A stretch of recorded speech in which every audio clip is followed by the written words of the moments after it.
The 3-beat weave is perhaps the most iconic and recognizable poi trick out there, and today we're going to talk about how you can explore it in 5 different levels of difficulty.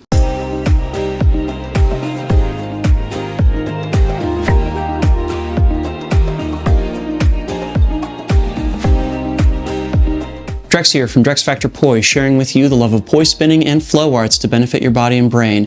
And today I am here to show you all the different ways that you can turn a 3-beat weave inside out, upside down, and everything in between. But before we dive in, I just want to give a quick shout out to the friends of the channel. Big thanks to Dark Monk, Fire Mecha, Flow Fests, Flow Toys, Juggling Calling, Pyroterra Light Toys, Spinballs, and Ultra Poi for helping to make the videos on this channel possible. You can learn more about all these awesome companies and the work that they're doing to support flow artists like yourself by checking out the links down in the description of this video. And special thanks to the non-business friend of the channel, Pekha Pekkonen. Thank you so very much for supporting my channel, my work, and my mission. The 3-beat weave is a rite of passage for poi spinners of all different spinning styles. Not only is it eye-catching and distinctive, but it's also a really great challenge that forces your brain to work in ways that it doesn't usually. And the 3-beat weave is deceptively difficult. There are many variations on it that turn out to be way more challenging than you might think. So in this video, I'm going to take you through 5 different levels of difficulty with the 3-beat weave that are going to test not just your physical acumen, but your mental acumen as well. Starting with Level 1 Beginner, the 3-beat weave. So this is the classic that we all know and love, and generally one of the first poi tricks that anybody learns with the prop. The basic structure of the 3-beat weave is relatively easy to understand. You're bending the plane of the poi back and forth across your body, and doing so in such a way that you're able to move one hand on top of the other as you switch from side to side. The part of this that almost always trips people up as they're learning it, of course, is that we're not performing an even number of beats on each side of the body. Doing a beat on each side is pretty easy to learn, but performing an extra beat on the opposite side of the body, that can take some training. The pattern that's usually taught to beginners is to think of these beats as the location that they have relative to the other hand. Over, under, back, over, under, back. And the same arrangement is going to be important for nearly every other trick on this list too. If this is a trick that isn't in your wheelhouse just yet, that's totally fine. I created a tutorial on how to do it that I'll go ahead and link to down in the description or up in the cards if you're watching on YouTube. Level 2, Beginner Intermediate, the Archer Weave. So believe it or not, if you can already perform a 3-beat weave, you have all of the prerequisite knowledge necessary to perform an archer weave too. It's kind of crazy to think that this move is basically the same one that we just covered. The only difference is we're changing where the point of contact is between our two hands. Rather than touching each one to each other's wrists as they go over, under, back, instead we're placing one at the shoulder and the other one is stretched all the way out. Part of what makes this variation on the 3-beat weave so eye-catching is that it takes a move that can be performed just as easily in wheel or wall plane and places it definitively in wall plane, opening up the amount of volume that the trick takes up. Somehow, the archer weave actually manages to add even more dynamics to a poi move that was already stunning to watch. The one thing to keep an eye out for, keep that hand that's back at your shoulder as close to the shoulder as possible for as clean a presentation of this trick as you can possibly get. Alright, so the 3-beat weave and the archer weave are both pretty standard. Now let's get into some really weird stuff. Level 3, Intermediate, the Alien Weave. So this is a concept that Alien John demonstrated many years ago, wherein you could basically turn the 3-beat weave into an asymmetric weave and take half of a 5-beat weave and half of a 2-beat and somehow still wind up with 3 beats in the end. If you know how to do a 5-beat weave, this concept isn't actually that hard to get down.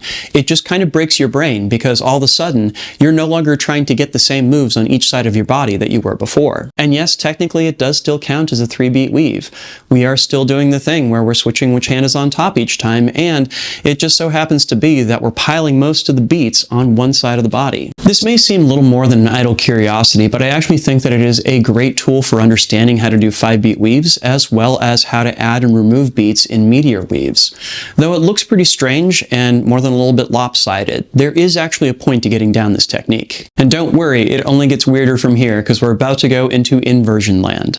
Level 4, Intermediate to Advanced, the buzzsaw weave, Yes, believe it or not, this is still technically a 3-beat weave. It's just kind of been turned inside out. So the key here is that we're kind of changing our benchmarks. Rather than thinking that the pattern is over, under, back, we're thinking over, under, in between. This means that our home base is no longer with the poi on each individual side of our body, but with the poi in between our hands. I know in some respects this seems like cheating, but it really makes sense if you think about the 3-beat weave in the context of how one hand's poi is related to the opposite hand. That is, when I'm doing a 3-beat weave, thinking over, under, back. If I'm thinking of all that in terms of the right hand poi's relationship to the left hand, well, the buzzsaw weave does all of that. This was actually the first poi trick that I ever encountered that truly broke my brain. Christian Medina showed this to me way back in 2008 when we met in New York City, and it took me years to understand what was going on here. Though I rarely see people performing this style of move anymore, I still think that it's a great way to get a more advanced understanding of 3-beat weaves and to understand all the ways that we can tweak the variables of them to come up with things that look completely and radically different. Alright, so before I show you our final level of difficulty here, I have a favor to ask. If you've come this far, it probably means that you're really into poi spinning and poi tricks, and guess what? I make lots of videos on those topics. So, if you wouldn't mind, please subscribe to the channel so that way you know right when I drop a new video. And without further ado, our final level of difficulty, level 5, Advanced, the introverted weave. Okay, so this one is definitely going to take some explanation. Again, the pattern here technically conforms to that of the 3-beat weave, but we're making a choice here that the poi, whenever they perform one of these beats, have to do so in between the arms. That means that whenever the poi is swinging forward, it's doing so just past the elbow of the hand that is connected to. And I kind of love the way this weave looks, if for no other reason than it forces the planes into an atomic orientation, so it's a move that you can get a clear view of no matter what perspective you happen to be at. It also forces the body to explore the volume around it just a little bit more. You have to force your elbows out away from your body rather than keeping them lodged up against your sides like you would in a traditional 3-beat weave. And at least in my mind, part of what makes this move so fascinating is that it's kind of the opposite of the archer weave. That is, where the archer weave tries to eat up as much volume as possible, an introverted weave kind of tries to eat up as little volume as possible. It's so cool that we have so much range with this one type of poi trick. So there you go, friends. How many of these variations of the 3-beat weave do you know? Leave me a comment and let me know.